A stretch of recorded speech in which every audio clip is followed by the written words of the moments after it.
Okay, so in this video, I'm going to show you how to do some basic calculus things using Sympy.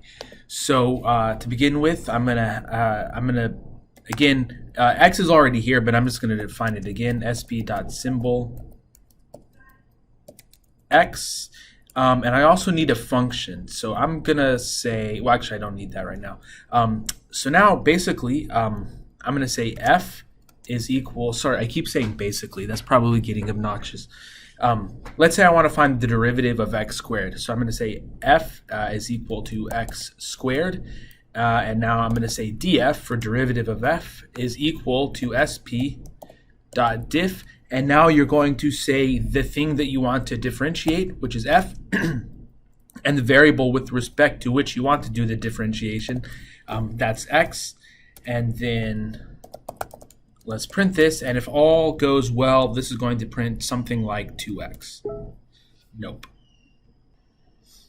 Okay, so the problem here is I should have had, this needs to be a string, and so now when I run it, we get 2x, which is exactly what it should be. Okay, so likewise, let's look at what happens when we look at sine of x. I need to do sp.sine of x. And hopefully, when we do this, we're going to get cosine of x. Okay, very good. Let's go back to x squared. Okay, the other calculus thing we can do is find the antiderivative. In other words, if we want to find the antiderivative, well, first of all, I'm going to call it capital F. So I'm going to change this to capital F. So it's going to be sp.integrate. And when we do this, what's going to happen is it's just going to give the antiderivative of f with respect to x. So we should be getting x cubed over 3, which we do.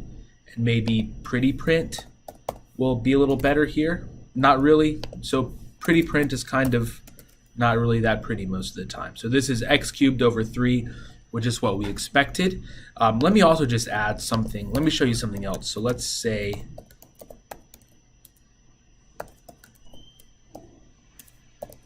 so let's do a partial derivative. So let's say f is going to be x squared, let's say y times x squared plus y. And let's look at the derivative again.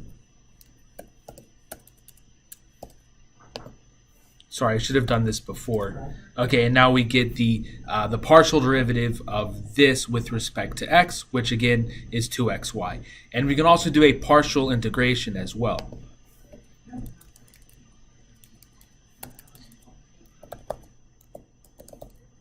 So if I want to do the antiderivative of yx squared plus y with respect to x, I should get yx cubed over 3 plus xy. Which is what we get. And of course, you can add the plus c yourself. All right, so now let's just go back to one variable. And let me show you how to do a definite integral. So here, we're going to put the limits. So I think if we just do like this, we'll just get the antiderivative. But now let's say we want to do the integral, the definite integral of this function from 0 to 1. We just do x, comma 0, comma 1, and we run it, and we get 1/3. We could do to 10, and we'd get something else, and so on and so forth. Okay, so this is how we can use Sympy to do various, do standard calculus things. In the next video, will be the last video for this week, is going to look at differential equations.